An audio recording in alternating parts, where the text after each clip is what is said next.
Siema, witajcie na następnej wyprawie. Dzisiaj odwiedzimy miasto Slab City, miasto anarchii oraz bezprawia. Czy to rzeczywiście ono jest tak niebezpieczne? Czy rzeczywiście tutaj wszyscy są pod wpływem? Czy może są to jakieś zagubione dusze artystów? Przekonamy się w tym odcinku, więc zapraszamy. Slab City to nigdzie nie zarejestrowana i nieoficjalna osada położona na kalifornijskiej pustyni na terenie niegdysiejszej bazy wojskowej. Miasteczko odcięte jest od wody i prądu, a zamieszkuje go na stałe około 150 osób, które przeprowadziły się w to miejsce w wyniku różnych problemów, na przykład finansowych, ale i nie tylko, bo są tacy, co przyjeżdżają tutaj w okresie zimy z chłodniejszych części USA. Slab City jest czymś na wzór oazy w klimacie Mad Maxa, zrzeszającą również różnych artystów, czy osoby, które chcą uciec od rzeczywistości, inwigilacji rządu, masowych mediów, czy po prostu takich, którzy chcą żyć tak jak chcą. I wszystko brzmi pięknie, ale jak zawsze jest inne, drugie dno. Podobno na terenie Slab City, szczególnie wśród młodych mieszkańców, powszechne jest zażywanie mety, kradzieże i włamania oraz nocne eskapady na teren dalej funkcjonującego pobliskiego poligonu, skąd kradną elementy rakiet testowych. A to nie zawsze kończy się szczęśliwie.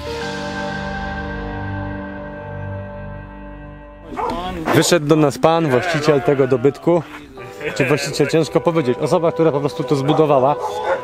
Powiedział, że możemy sobie na luzie filmować, ale jakbyśmy chcieli z nim wywiad, to kosztuje $100. Jest zrobiony jakiś gift shop i zobaczymy, co on tu ma do zaoferowania. Może coś dla naszych patronów. Jaka mysza w ogóle. Patrzcie. Z krzyżem. O, cześć! Ale nie będę ci głaskał, niestety. Zobaczmy, co tutaj gościu ma. O, koszuleczki ze Slab City. Tu rozumiem, że to wszystko jest robione ręcznie. Tak, to jest wypalane. To są przyklejane naklejki akurat. Zobaczcie, to wszystko jest robione ręcznie. Wygląda to co najmniej dziwnie, tak troszeczkę powiedziałbym. O, Mad Maxowo, to jest dobre określenie, ale wszystko tutaj jest wykonane ręcznie. Możecie kupić od kamieni, od $30, 40, nie wiem po co komu kupować kamienie. Przepraszam, to duża ilość piasku, ale też ma jakieś tutaj ręcznie robione takie pomalowane kawałki drewna po prostu, koszulki i jakby to wszystko, jak na to patrzę, to jest takie pozbawione ładu i składu, co nie? Ale oni się tak utrzymują, po prostu no tak sobie koleś wymyślił taki biznes, tak? A teraz ciśniemy właśnie do miasta, bo pan powiedział sam, że żyje trochę na takich przedmieściach Slab City, a tam zaraz się zacznie coś większa nasza przygoda. W ogóle świetny gość, bo nam dał dużo wskazówek, pokazał nam na mapie, którędy chodzić, bo musicie wiedzieć, że tutaj też jest bardzo duży problem narkotykowy, głównie z metaminą, więc nie zapuszczać się w pewne miejsca, a my wiemy już, gdzie mamy chodzić, gdzie jest bezpiecznie. Spójrzcie, tutaj taki witacz jest na tym mieście, ale trochę inny i fajniejszy od innych, bo zrobiony ręcznie. Na górze drewno, to widać, że jest zrobione właśnie z jakiejś masy. Nie jest to beton, więc bardzo możliwe, że z takiej masy, z której została zrobiona ta góra, czyli można powiedzieć, że siana, wody i gliny. Tutaj mniej więcej wszystko jest siana, wody i gliny. I z kamyczków. I z kamyczków. Słuchajcie, ta niewyobrażalnie piękna rzeźba w górze nazywa się Salvation Mountain, ale jak ona tutaj powstała i jaka jest geneza całego tego miasta? Mianowicie był pan Leonard, który kiedyś na terenie wojskowym stwierdził, że założy osadę. Miał plan, aby szerzyć miłość do Jezusa, no i początkowo w latach 80. chciał zbudować ogromny balon, który mógłby latać i pokazywać właśnie miłość do Jezusa. No niestety ten plan spalił na panewce, ale już w 1984 roku znalazł to miejsce. To miejsce to była baza wojskowa i na jej wjeździe stworzył tą górę z 500 000 litrów farby. Zobaczcie, jaka to jest ogromna ilość farby, którą tutaj musiał wsadzić. On był jakby, można powiedzieć, ojcem, założycielem tego miasta. Nie żyje niestety już od 10 lat, ale można powiedzieć, jego dzieło wolności jest w dalszym ciągu kultywowane. Jesteśmy tutaj i można powiedzieć, że to są takie przedmieścia tego Slab City. No i będziemy wjeżdżać główną ulicą i potem zjeżdżać ten Low Road. No tak jak rozmawialiśmy tam z naszym ziomkiem ze sklepu, ta Low Road to jest taka główna ulica dzięki Tank Road, którym możemy się dostać praktycznie wszędzie na całym mieście. Dojedźmy do długiej w prawo, w ogóle to jest... A tu jest kościół. To jest śmietnisko stary. No mówię, że tutaj masz boisko. Tak. No, tam jest kościół, a tu masz boisko, na którym LeBron James się uczył grać w kosze. Welcome to Slab City, homemade soap. Tam sprzedają ręcznie robione mydło. Przed nami biblioteka. O, biblioteka masz prosto, widzisz? Gdzie Tu, jest? library Jest. prosto. Artuditu, jaki fajny. Trzeba złapać kogoś, żeby z kimś pogadać. No. Tutaj zobaczcie, jest coś większego i to jest chyba ten główny plac, na którym się wszystko odbywa. Tu jest impreza, ma być wieczorem. Więc tam można pójść. Będzie ta biblioteka? 0,8 mili masz tam tą stronę. Trochę daleko. O, tam była Trading Post, ale to nie wiem, czy to jest... Dobra, jedź tam na To razie. jest ten East Jesus w ogóle dzielnica. Co on chce? Hello. Hello, sir. Time? Huh? First time? Yeah, it's our first Okay. time. Where you guys heading? Just don't know? I'm just hanging around. Yes, we're now trying to found the library. Library's closed. Aha. Yeah, have you been to East Jesus? Not yet. Not yet. That's where you really have to go. Okay. When you came up the road, you made a right to come here. Make a left. Just take this road straight. Okay. Thank you very much. Have a nice day. Weźcie opowiedzcie o tym, bo nie wiem, czy było go słychać w kamerze. No, pan powiedział, że biblioteka jest zamknięta i żeby jechać do Jezusa. No, czyli tam, gdzie byliśmy, bo tam... Nie tam, gdzie byliśmy. No nie, no Jezus jest tam przecież. No to tam musimy wrócić do Jezusa. To żeby jechać prosto, no. Taki Mad Max, zobaczcie, tutaj tworzą kolejny jakiś wóz. Prawdziwy Mad Max. Ale tu jest rozpiść. Tu, kurde, wszystko rozwalone. Człowiek, który wymyślił Mad Maxa, może przyjechał najpierw tutaj. Ty, albo oni oglądali Mad Maxa. I się wzorowali. To jest w dużej mierze wielu z tych ludzi, wielu z tych artystów to anarchiści. I na płocie widziałem te teksty typu, że ludzkość to zaraza planety, że generalnie trzeba uratować wszystko, żeby generalnie zero waste. Tego typu historia, nie? Więc to jest takie bardzo mocno anarchistyczne miejsce. Ale wszyscy podkreślają też to, że nie jest tu niebezpiecznie, tylko żeby przede wszystkim pytać, czy można nagrywać. Kuba właśnie wychodzi ze sklepu, więc raczej za chwilę ktoś się z nami pogada, opisze to miejsce dokładnie. Dojechaliśmy do House of Dots, a tutaj też jest Trading Post, czyli taki punkt wymian i do niego później podejdziemy. Natomiast z grzeczności poszedłem się zapytać, czy możemy tutaj filmować. A pan mówi coś takiego: a słyszałeś o czymś takim jak konstytucja? Ja mówię, no tak. A czytałeś amerykańską? Mówię, no nie, ale wyobrażam sobie, jak ona działa. A on mówi coś takiego: w miejscach publicznych, takie jak to, masz prawo do wyrażenia swojej opinii i masz prawo wolności prasy, czy coś takiego. Ja mówię, okej, czyli mamy skorzystać z prawa wolności prasy. Tak. A korzystamy. może z nami pogadać? Wiesz co, może tak, ale taki trochę jest świrowaty gościu. No nie? i tutaj wszyscy są świrowaci, no to tutaj nie będziemy mieli raczej człowieka, który twardo stąpa po ziemi, Nie. a bardziej anarchistę, który najchętniej by zniszczył ludzkość, żeby mogła Ziemia wrócić do tego pięknego... Może nie aż tak, no. Dawaj się, przejdziemy po tych. A tu ludzie nie mieszkają? Nie wiem. Używamy wolności słowa, tak? Dobrze. Będziemy się powoływać na konstytucję, jak ktoś się na nas wkurzy, tak? Dokładnie. Amerykańską. Na którąś tam poprawkę, to nie? Dobrze. Stary, to jest... Tutaj mieli kiedyś rybki, jak widzę, no ale nie mają. Rybki odpłynęły. Co tam powiedziałem, żeby tam nagrywać, czy nie? Możemy. Możemy. Powołał się na Konstytucję Stanów Zjednoczonych, gdzie masz wolność słowa i wolność wypowiedzi, więc... Ale Kuba się powołał, czy ten w sklepie? Nie no, Kuba podszedł i powiedział, zna pan konstytucję swoją, a tamten nie. No to ja mam tutaj wolność słowa i kazał mu... To jest tak abstrakcyjne miejsce, że ja nie wiem. No. I tak, niby masz wolność słowa, wolność tej prasy, możesz kręcić, niby to jest teren rządowy, niby to nie jest teren rządowy, nie wiadomo czyje to jest. Zakładam, że jest to teren, po prostu jak jest nikogo, to jest państwa, co nie, ale... I nagle wychodzi gościu tam z chatki i mówi, że to jest prywatne, tu nie możesz kręcić. Mogliśmy się zapytać, że proszę pokazać dokumenty, jak pana Akt własności ziemi. Tak, notarialny. To w takim razie zajmuje tą ziemię. Tak, Powołując się na konstytucję. Nie? W ogóle zobacz, że tutaj masz sporo samochodów zwykłych. Tutaj stoją. I wydaje mi się, że to są już te... Wiesz co, to są chyba te Winterbirdy. Zimy, co nie? Tak. No. Tak to się nazywa? Winterbird? Tak, Oni byli zimowe nazywani? niedźwiedzie i to działa tak, Raczej że ptaki bardziej to chodziło. Bears. Birds, a nie Winterbirds, że Nie, ptaki? no, czytał Łukasz, a to jest Tak? podobne słowo, nieważne. Ludzie, którzy tutaj zjeżdżają na zimę, co nie? We are not East Jesus. Wiem o co. A, widzisz, proszę nie robić zdjęć ludziom. Tak. Kolejne nawiązanie do Jezusa i to jest śmieszna akcja, bo tak.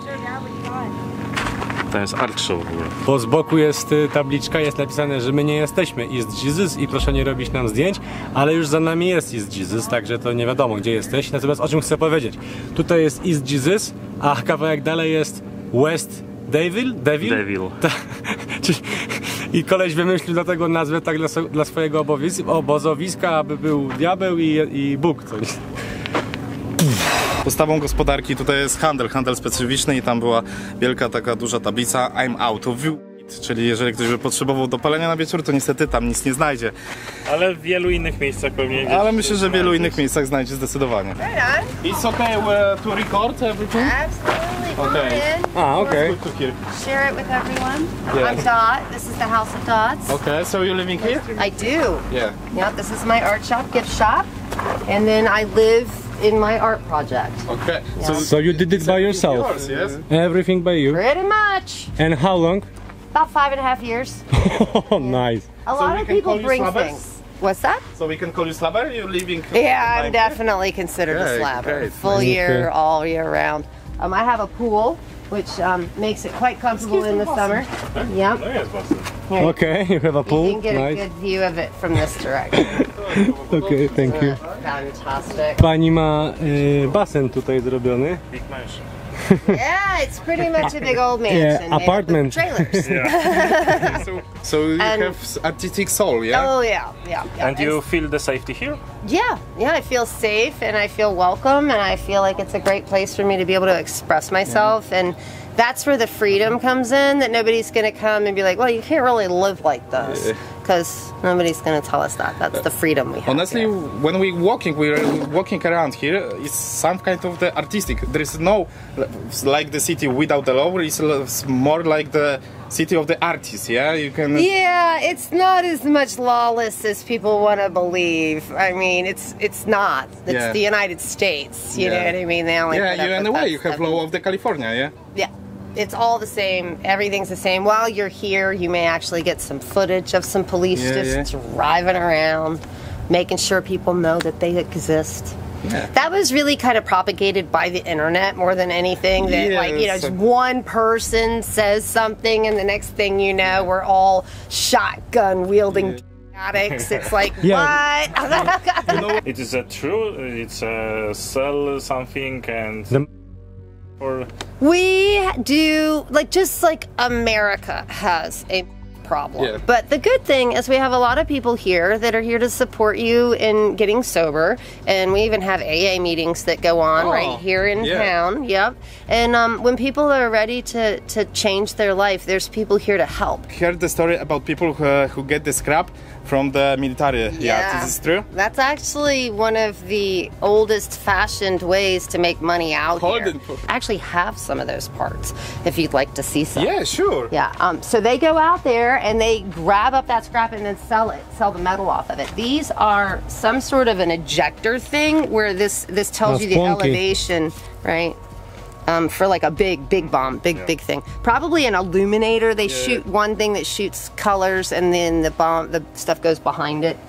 If you're here in the evenings, often you get to watch it up in the sky. So is it true the military is walking around and shooting? You can hear it, yeah? You can hear it, but they're pretty far away. They're like, I mean, you can drive down this road and you will eventually run into it. It's maybe 2 miles down the road. W ogóle przechodzi to ludzkie pojęcie. To jest skeletor room. Proszę, wszędzie są szkielety. Ten w ogóle wygląda jak mumia. Jakaś tabliczka Ouija, czy tam jakiegoś teleportera, czy czegoś innego. I kurde, same kościotrupy. Ale się obstrałem. Słuchajcie, powiem może tak, jak się skończy świat, albo jak oglądaliście Mad Maxa, to właśnie tak sobie wyobrażam osady ludzi na pustyni. Zbierający śmieci i robiący wszystkiego ze śmieci. To się nazywa taki, nie wiem, no, poczwórny recykling. Po prostu tu jest wykorzystane wszystko. I to z sensem albo bez sensu. I można to nazwać instalacjami artystycznymi. Owszem, bez problemu, bo wszystko coś takiego może być artystyczne, ale po prostu to wszystko wygląda jak takie jedno wielkie wysypisko. Ale nie śmieci, tylko po prostu wysypisko losowych rzeczy. Ale dokładnie tak wyobrażam sobie pustynnych takich nomadów, jak z cyberpunka, żyjących po prostu w przyczepach i robiących nic, znaczy zrobiący coś z niczego. Strasznie mi tu lasuje łeb tutaj. I dużo bodźców, bo nie wiadomo na co patrzeć. Jakbyś miał galerię sztuki, to byś wystawił to? jak to wystawił? Czy wystawiłbyś tą sztukę? No gdybym miał swoją galerię i żył w takim miejscu, to też bym coś, wiesz, to co moja dusza czuje, bym to robił. Conrad said when he get the gallery, when he open gallery, we took your art. Yeah, right on. Get me international. That'll get me on some lists. To jest miejsce pani sklep. I zauważcie, popatrzcie na te ubrania. I to jest coś, co mnie rozwala, bo na początku tego nie ogarnąłem, ale dopiero zobaczyłem tutaj znaczek Pumy. I to jest po prostu wybawiony ten napis z, no, takim do prania, tą bielinką zrobiony, zobaczcie. Też jest kolejna firma widoczna. Ja pierdzielę. Wiem, że też była jakaś akcja tutaj z podatkami, w znaczeniu takim, że jeżeli sprzedajesz coś, co jest twoją jakby taką działalnością artystyczną, to nie jest to w jakiś sposób opodatkowane, czy coś takiego?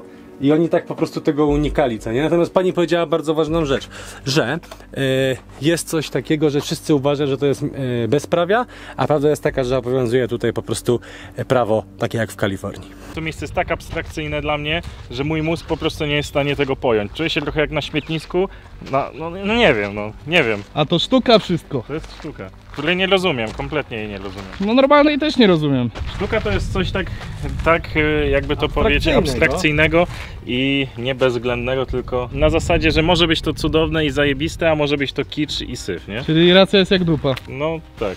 Że zależy od kogo, komu się to podoba, że sztuka jest względna. Dla kogoś to może być piękne, a dla kogoś to może być śmieszne. Ale z drugiej strony tak sobie pomyślę, jak jest sztuka nowoczesna, że ktoś przyczepia banana do ściany i kosztuje $100 000, to już chyba wolę to. No a tutaj możesz zobaczyć, że ktoś łatał samochód płytami CD na przykład, nie? Mad Max. Myślę, że nam wytworzy się bardzo duża tolerancja i otwartość umysłu po odwiedzinach w tym miejscu. No to taka otwarta galeria sztuki, no. Bardzo otwarta. Zobacz w ogóle tam ścianę z butelek i gliny. W ogóle to jest mnóstwo rzeczy, na które chcemy zwracać uwagę na raz. To wygląda, jakby to była jakaś arena w Mad Maxie i że tutaj są jacyś nowocześni gladiatorzy, którzy walczą na śmierć i życie, a tam jakiś nowy Cezar, nowego jakiegoś postapokaliptycznego świata, w którym przeżyło 100 osób, ocenia tu ludzi, którzy się za ostatnią, nie wiem, scenariusz sam się pisze. Jejku, jakie to jest dziwne. To jest dla nas dziwne, a dla nich może być dziwne to, że my sobie pracujemy, spłacamy kredyty, pracujemy, wiecie, 8-16, tego typu rzeczy. Bo oni podkreślają to, tak jak rozmawiamy z ludźmi, że najważniejsza dla nich jest wolność. Dla nich bycie tutaj na pustyni, gdzie jest 1 000 000 stopni, nie masz wody, nie masz nic i masz swoją sztukę, dla nich to jest poczucie wolności, więc to, co jest dziwne dla nas, niekoniecznie jest dziwne dla nich to jest normalność. Wiem, że to jest banał, ale staram się odnaleźć w tym. Jedna z wielu instalacji, ale akurat ta według mnie ma największy taki sens, jeżeli chodzi o przekaz, ponieważ mamy stare telewizory, troszeczkę one wyglądają jak z gry Fallout i na nich macie różne hasła. Nie chodzi mi o te hasła, czy ja się z nimi zgadzam, czy nie, ale po prostu ma to jakieś przesłanie, jakiś ma sens. Na przykład nie wiem, czy do końca zrobienie wielkiego krokodyla z drutu ma jakieś przesłanie, chyba że artysta w jakiś sposób to wytłumaczy, ale tutaj od razu wiem, patrząc na te telewizory, po prostu o co chodzi. I mógłbym powiedzieć, że no to jeszcze jest, w mojej opinii oczywiście, spoko, tak? Bo ma to rzeczywiście jakieś przesłanie, jakiś sens. Dziwne jest to miejsce. Teraz mi powiedzcie tutaj, jaki jest sens tej sztuki. Tu jest twarz w środku. Po prostu ktoś poprzyklejał i rzucił tiktaki. No i tyle. I stwierdził, że to będzie sztuka. Tiktaki! Baza wojskowa. Historia, która wydarzyła się naprawdę. Jeden z tych mieszkańców dostał tutaj udaru cieplnego. Trafił do szpitala, tak? I jak wiecie, opieka w Stanach Zjednoczonych jest na wysokim poziomie, ale jest jednocześnie bardzo droga. A ponieważ on nie miał pieniędzy, bo tak, nie pracował, nie zarabiał, nie miał żadnej własności, to wyleczyli go po prostu za darmo. I on sam mówi, że sobie tam czasami przyjeżdża po prostu jak na wakacje. Ale w Stanach jest tak, że w momencie, kiedy pracujesz, masz tą pracę, zarabiasz pieniądze, masz jakiś dom, kredyt nieruchomości, to nie dotyczy cię darmowa hospitalizacja, opieka zdrowotna. Nie ma czegoś takiego, musisz zapłacić sam za siebie. I teraz pytanie, w którym momencie jest ta wolność, gdzie ona jest i gdzie ona się kończy? Ta wolność, której słynie USA. Ja bym coś dodał, bo Tylko, że jeszcze zakończyłem. I tak przedłużając myśl Kuby, tak jak byliśmy na Kensington i wielu tych różnych miejscach, czy tak jak tutaj w stanie Kalifornia, gdzie to prawo jest takie, że nic nie masz, to wyleczą cię za darmo, ale ktoś musi za to zapłacić, także fajnie, że ktoś jest wolny, bo to jest tak, no spoko, nic nie mam do tego, tylko szkoda, że czyjaś wolność zaburza moją właśnie w tej sytuacji, tak jest właśnie w tych miejscach, gdzie przejeżdżam przez Stany Zjednoczone. Absurd. Im więcej podróżujemy, tym bardziej doceniamy, że mieszkamy w Polsce. I zakończę jak chciałem. Nie wszyscy są chętni na udzielanie wywiadów, ale są pomocni. Przed chwilą był taki bardzo sympatyczny pan, powiedział, że tam jest kawiarnia. Możliwe, że kawiarnia. Grubo powiedziane, kawiarnia. On powiedział jest miejsce, dosłownie, może w tym namiocie wam coś sprzedadzą. Inaczej, może uda nam się kupić coś, chociażby coś do picia, bo jest 1 000 000 stopni, a najważniejsze jest to, że fajnie było, jakby ktoś tam z nami zagadał. Jak grubo będzie? to wygląda. Zobaczymy. Zauważyłem jedną rzecz i to jest mała hipokryzja tutaj ludzi, którzy mieszkają, bo jest miasto bez prawa, miasto anarchistów, miasto, dla których najważniejsza jest wolność. Ale wszędzie są tabliczki private property, no trespassing, czyli jakby to jest moje, ale generalnie anarchia anarchią, ale jeżeli coś jest mojego, to tego nie ruszę. To jest taka hipokryzja trochę. Miasto bezprawia, jadę bez pasu. Dotarliśmy do sklepu, jedyny sklep na pustyni. Wasze zdrowie. Ale kola mrożona, więc jest taki plus. Dosłownie, ona jest bardzo, bardzo zimna. Pierwszy raz w życiu piję $1.50, Piwo. jeżeli by was Tak. kto interesowało. piwo korzenne i smakuje jak cola wymieszana z takim korzeniem. Słuchajcie, artystyczne dusze, ludzie, którzy są zagubieni, tak jak słyszeliśmy, ludzie, którzy szukają własnej ścieżki, prąd mają z paneli słonecznych i kombinują wszelkie ruchy. No i z agregatów. No. I z agregatów. Każdy robi jakieś rzeczy, żeby tutaj przetrwać. Nie wiem, co wy sądzicie o tym? Na przykład ktoś sprzedaje taką kolę bez paragonów, przez co przyjmuje sobie tyle, ile sobie. Ile inni są tyle w jest to stanie warte, dać. tak, No. ile ktoś jest w stanie zapłacić. Nie wiem, dla mnie jest to bardzo dziwne miejsce, trochę mi się kojarzy z takim jak Route 66, takie niektóre są tematy, natomiast to wygląda jak jedno wielkie takie wysypisko, ale może też trochę takich dusz, tak bym tak powiedział, takich zagubionych, co Mad nie? Max, może po prostu ludzi, którzy chcą być wolni, tylko że ta wolność nie wygląda tak, że są jak dla mnie szczęśliwi, tylko ta wolność wygląda brudno, śmierdzi Tak. i tak naprawdę trzeba walczyć o swoje życie. Nie dementujemy Przetrwać, nie? też plotki, jeżeli chodzi o metę, bo nie widzieliśmy tego, nie zauważyliśmy żadnych jakichś dziwnych akcji. Jak chcecie, to odwiedzajcie Slab City. No, nie wiem jak w nocy, nie wiem jak w innym, można powiedzieć... Wiecie co, to Pogodę. ludzie nazywają, że to jest miasto przestępstw i bezprawa, a tak naprawdę to jest miasto hipisów, po prostu, więc to jest rzeczywiście może, jeżeli wieczorem jest jakaś, jak wszędzie, jak jest jakaś impreza i ktoś jest, słyszeliśmy, że są jakieś dziwne akcje, że ktoś może stracić życie, ale to jest bardziej takie, jeżeli ktoś jest, nie wiem, pod wpływem jakichś środków odurzających i jest Tak. odklejony, to wtedy może się coś stać, a tak naprawdę to traktujcie to jako jakiś taki Disneyland hipisów. Jedna z dziwnej atrakcji Powiem Ameryki, tak. których dużo. Powiem tak, 3 na 10. Dobra. Dobra, lecimy dalej. No, nie lecimy dalej, tylko kończymy. No ale lecimy dalej z naszą trasą przez Stany. A, no to tak. No to co? Do zobaczenia na następnej wyprawie. Cześć.